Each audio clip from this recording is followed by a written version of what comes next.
Today we're going to be diving into the story and characters of Anthem, at least the stuff we know about thus far.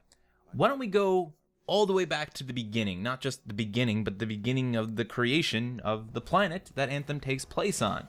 At one point in time, gods known as Shapers used massive and powerful pieces of technology to command a force known as the Anthem of Creation. These tools allowed the Shapers to essentially terraform the planet, possibly preparing it for new life.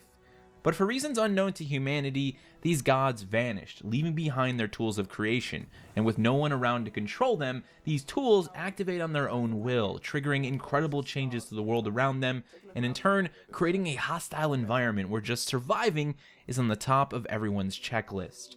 As for humanity itself, we know that they've been on this planet long enough that there are actually ruins left behind from previous human civilizations. We know that these humans did not come from Earth and that this planet is not Earth. But we know little more than that. One of my favorite things about the world of Anthem, something I think a lot of you might be able to connect with, is that there is no mass production and there are no computer chips. So this is sci-fi with a bit of mystery, potentially a bit of magic to it. While these Javelin exosuits come across very Tony Stark Iron Man suit, they do not at all function like the Iron Man suit. They're a lot more like the earliest jet fighters. They are very utilitarian, they are hand-built, handcrafted, and I imagine the actual idea of flying the Javelins is something that would require an incredible amount of training, time commitment, and skill, because again, there's no AI like compensating for your thrusters and stuff like that. It's going to be very, very analog. I love that. I love the sound of that. I think that's going to give us the opportunity to mess around with some really interesting weapons and to have some really interesting story arcs based on the actual world itself. I think it also means that that Storm Javelin exosuit is probably going to be one of the most interesting javelins in the game in terms of its capabilities and its actual powers. Let's move on and talk about some of the allies that we're aware of, at least, in the world of Anthem. First and foremost, of course, is us, the Freelancers. Those fine folks who have been trained to fly the Javelin Exos. They typically function in crews, and their main goal is to protect humanity from other factions, including other human factions. So I should say that the Freelancers are generally aligned with the people of Fort Tarsis, as well as the volatile Shaper relics left behind by the gods.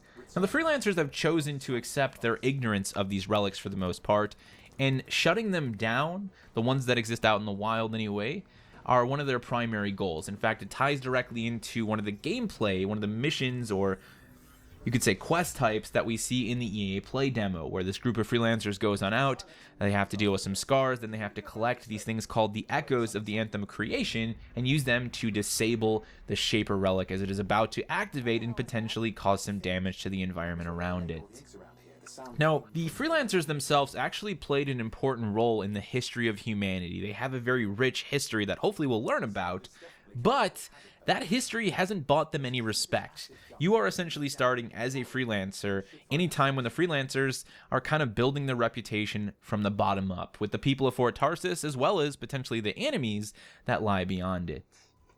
In the EA Play demo, we get a small glimpse of an individual known as Owen. There's a Shaper relic. Wait, something's odd. Get a closer look, would you?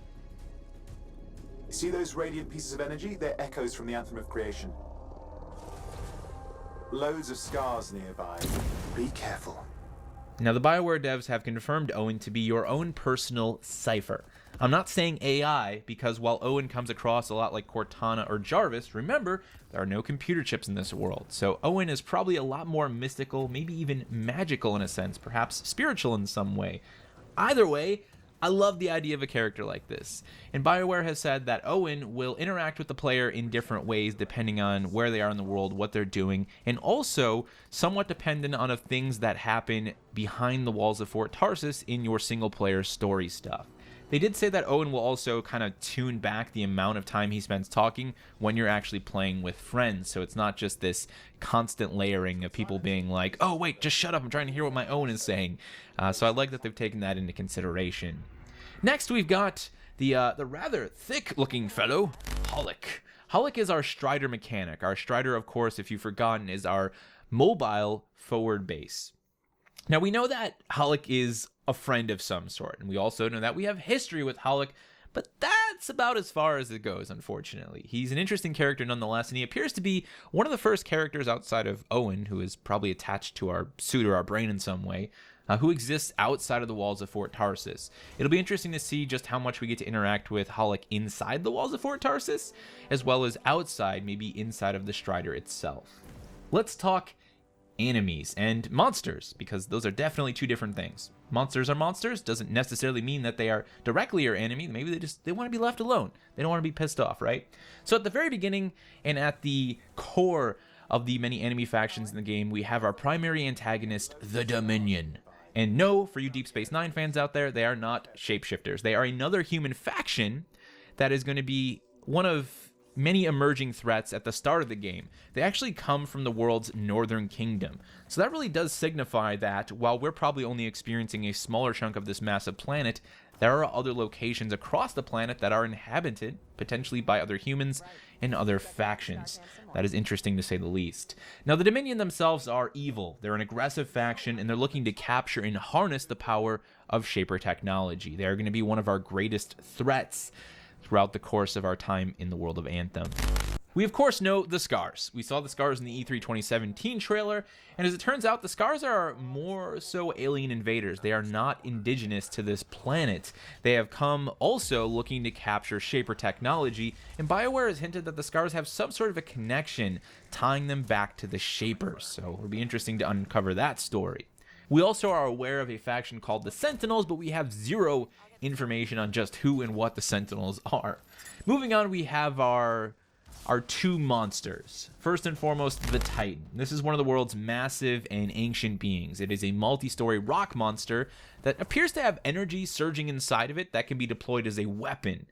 This represents one of many enemies that are not only incredibly large, allowing us to make use of the game's very vertically dense gameplay experience, but that will exist likely beyond the player's capability at the beginning of their journey. There's going to be a lot of enemies like this, a lot of areas of the world map where you're going to go there, or you're going to be able to go there at the start of the game if you want, and find enemies that will absolutely kick your ass, even if you're playing in a group, and you'll have to come back to them at a later date.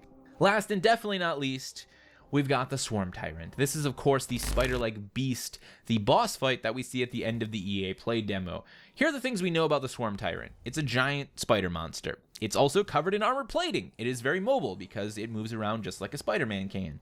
It can shoot webs that can trap your freelancer friends and immobilize you, essentially, sticky web stuff on your feet, if you will. And it can also command an army of smaller spiders to attack you during that fight.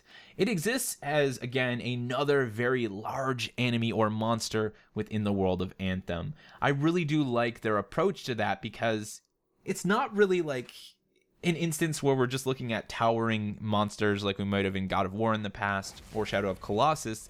It makes a lot of sense here because you are fit to fight anything at any elevation for the most part. Being in a Javelin exosuit, being able to fly and, get yourself off the ground means that fights like this are sensical. They make a lot of sense, and I think they're going to be a lot of fun.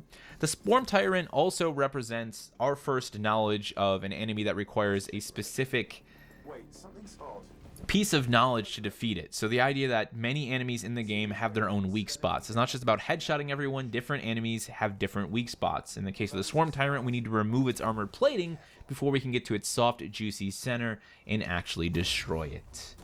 There you go, ladies and gentlemen. That is everything we know so far about Anthem's story and the enemies and the friendlies we are aware of. As we uncover new characters, I'll likely give them their own features depending on how much information we have about them. I do really want to dive deeper into the lore of Anthem as a part of my Anthem coverage moving up to the game's release and well beyond that, because it's something that comes across as very interesting and potentially very exciting to me. Thank you guys so much for watching. Let me know what you think of any of these bits and pieces of wonderful information down in the comment section below, and I will see you in the next one. You have been brought here for a purpose, the most important task of your lives.